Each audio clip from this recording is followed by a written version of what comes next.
पूर्णिमा के दिन, चैत्री पूर्णिमा के दिन श्री हनुमान जी महाराज का प्रागट्य हुआ। फिर गतिमान, रतिमान, मतिमान, कैतुमान, रतिमान, ऐसे हनुमान जी के 5 भाई और जन्म, तो 6 भाइयों का जन्म हुआ है। 6 भाई, भगवान का भी कम नहीं मिलता, अधिक ना।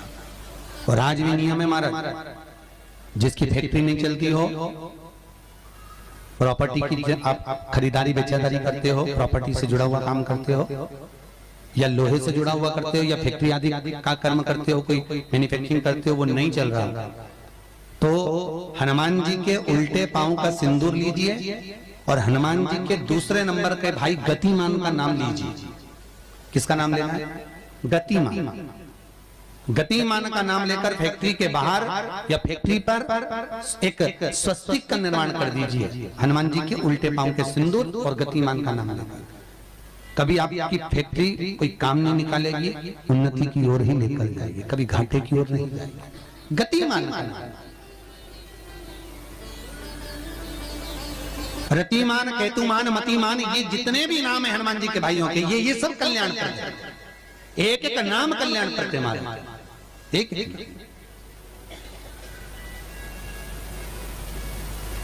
महाराज। वो जिन बच्चों को निमोनिया हो जाता है ना, वो सर्दी का कोटा रहता है, बहुत सर्दी बच्चों को बनी रहती है, तो हर दिन 5-10 दिन में वापस दौड़ के डॉक्टर के पास लेके जाओ, फिर डॉक्टर के पास ले। वैसे तो डॉक्टर के पास बच्चे आजकल के जमाने के जाते ही जाते हैं, हर 15 दिन 20 दिन में, तो इसके पीछे वो चले जाए।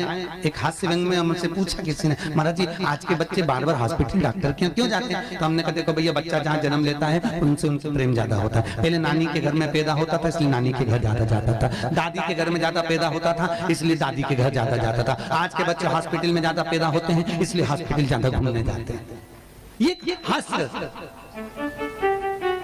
पर यदि बच्चे को सर्दी ज्यादा होती है, निमोनिया ज्यादा होता हो, ठंडा का कोटा ज्यादा रहता हो, तो पीपल के 5 पत्ते महाराज उस पर घृत लगाकर हनुमान जी के तीसरे नंबर के भाई व्रतिमान का नाम लेकर, व्रतिमान का नाम लेकर बच्चे की छाती पर एक वस्त्र से उसको बांध दीजिए, रात्रि भर बंधे रहने दीजिए महाराज। और बांधना कौन से दिन है? 12 तिथि को, बस एक बार बांधना, उसके बाद सर्दी का कोटा नहीं रहता महाराज, बच्चा स्वस्थ अपने आने में।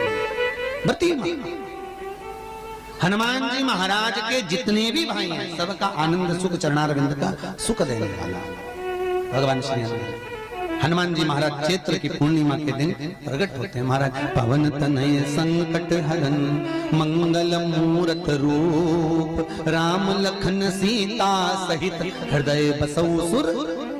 श्री हनुमान जी महाराज का प्रागट्य होता है, चारों तरफ सुख ही समाहित हो जाता है, आनंद ही आनंद स्थापित हो जाता है चारों। अब दोनों में अंतर देखिए। हनुमान जी की जब स्तुति गाई जाती है तो बोला जाता है विद्यावान गुणी अति चातुर। फिर से बोलो एक बार लाइन से, विद्यावान गुणी अति चातुर। हनुमान जी विद्यावान थे और लंका का राजा रावण विद्वान था।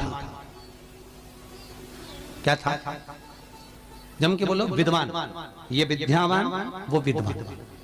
तो एक प्रश्न सामने खड़ा होता है कि विद्यावान और विद्वान में क्या अंतर है? हनुमान जी विद्यावान गुणी अति चातुर, रावण विद्वान, तो दोनों में अंतर क्या है? विद्वान ये भी विद्वत्ता से विद्वत्ता, वो भी पढ़ा लिखा, ये भी पढ़ा लिखा। अष्ट सिद्धि नवनिधि उनके पास में, इसके पास। तो फिर अंतर क्या है? तो शिव महापुराण की कथा कहती है, जिस व्यक्ति को पढ़ कर विद्या अर्जन कर खूब पढ़ाई करते करते करते करते करते करते अच्छा पद जब मिल जाता है और उसको जब अहंकार आ जाता है तो वो विद्वान हो जाता है। और जिसको पढ़ कर खूब अच्छी सिंहासन भी मिल गया, उसके